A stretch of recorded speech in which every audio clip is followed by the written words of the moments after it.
سلام، خیلی خوش اومدین به کانال من. امیدوارم که حالتون خوب باشه. امروز میخوام بهتون بگم که چجوری لرزش دستتون رو کنترل کنید و حالا یه خط صاف بزنید و اینکه دستگاه چجوری باید دستتون بگیرید واسه شروع کار.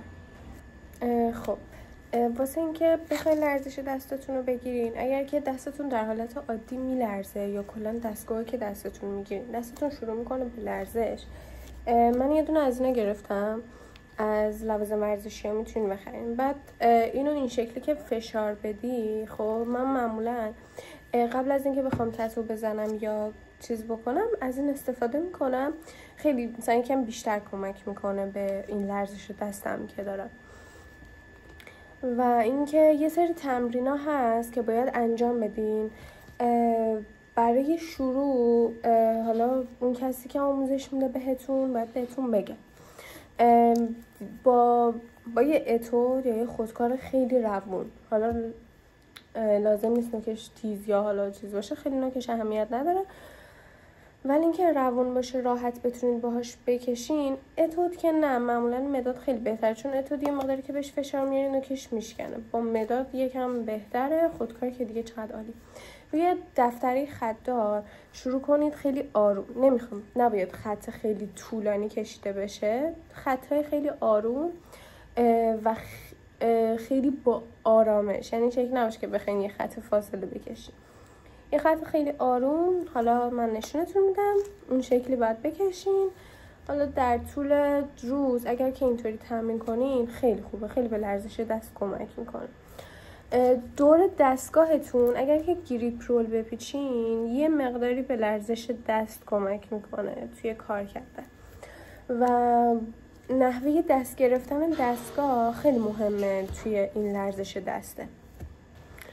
من خیلی ویدیو دیدم واسه نحوه دست گرفتن دستگاه تتو، ولی چیزی که من خودم متوجه شدم اینه که شما باید راحت باشی. شما باید بتونید با اون دستگاه کارتو انجام بدی بدون اینکه اذیتت کنه. مثلا خیلی میگفتم باید انگشت کوچیک روی پوست مصنوعی یا کلا روی پوست باشه که لرزش دستتو بگیره، ولی خب مثلا من به شخصه وقتی انگشت کوچیکم رو جدا میکنم از دستم لرزشش بیشتر میشه و یه مقداری مثلا اذیت واسم بخوام اون شکلی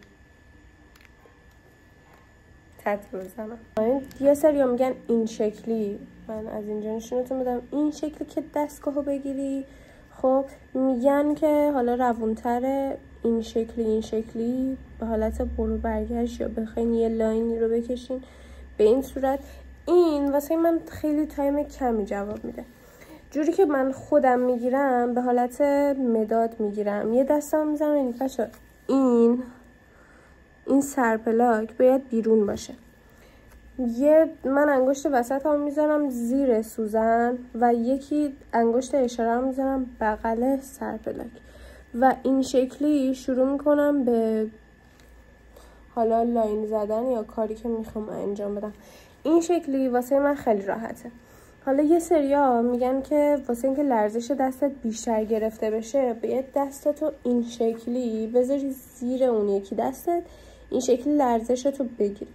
یعنی این شکلی لرزشو میگیره، ولی مسئله اینه که حالا ما در حالت عادی روی پوست مشتری که میخوایم تتو بزنیم باید پوستشو بکشیم و تتو بزنیم. واسه همین یه مقداری با این تمرین کردن اذیتت میکنه در آینده، چون مثلا تو این شکلی تمرین میکنی بعد یومی روی پوست مشتری و نمیتونی دستتو بگیری چون باید پوست مشتری رو بکشی. واسه همین اینکه پیش من اینطوری بود، اینکه این شکلی یاد گرفتم خیلی واسم راحت تر بود. یه چیزی که باید بهتون بگم اینه که شما هر چقدر هم که از تایم حالا یاد گرفتنت، چه میدونم تتو زدنت، هر چقدر که زمان بگذره، به نظر من تمرین کردن هیچ وقت نباید جدا بشه. یعنی حتی اگر تو به بالاترین نقطه رسیدی، من داشتم مربی که آموزشم میداده و هنوز روی پوست مصنوعی تمرین میکرده، تمرین سبکای جدید، چیزای مختلف، و حالا اگر یه سبکی رو کار میکرده که دستش را بیفته یا یادش نره اون سبک. من خودم چند بار تا حالا روی پوست مشتری تتو زدم ولی هیچ وقت تمرینم ول نکردم، همچنان دارم تمرینم انجام میدم. و یه چیز دیگه این که آپدیت کردن خیلی مهمه، خیلی خیلی خیلی مهمه. یعنی هر چقدر هم که خفن باشی، کارت عالی باشه، این آپدیت کردن خیلی بهت کمک میکنه. مثلا وقتی یه سبکای جدید میاد یا مثلا این مربی تجربه های دیگه و بهتری داره. من خودم تا الان میشه 4 نفر رفتم آموزش دیدم. و اینکه یه چیزی که باید بهتون بگم اینه که پیش یه آدم مطمئن باید این آموزش ببینید. یعنی خیلی خیلی خیلی مهمه که طرف رو بشناسین، بدونین کارش چطوریه. واسه استارت هزینه آموزش ها واقعا بالاست، واقعا بالاست. واسه استارت همین که چند تا ویدیو توی یوتیوب ببینین خیلی کمکتون میکنه که یاد بگیرین. من خودم این آموزشایی که بلدم و حتما میذارم بهتون یاد میدم. ولی اگر که میخواین برین کلاس آموزشی یه جای حضوری یاد بگیرین، یه جایی برین که طرف رو میشناسین و معتبر باشه. همین. مرسی که تا اینجا ویدیومو دیدین. اگر از ویدیو خوشتون اومد لایک کنین، سابسکرایب کنید، کامنت بذارین و اینجور چیزا. خدافظ.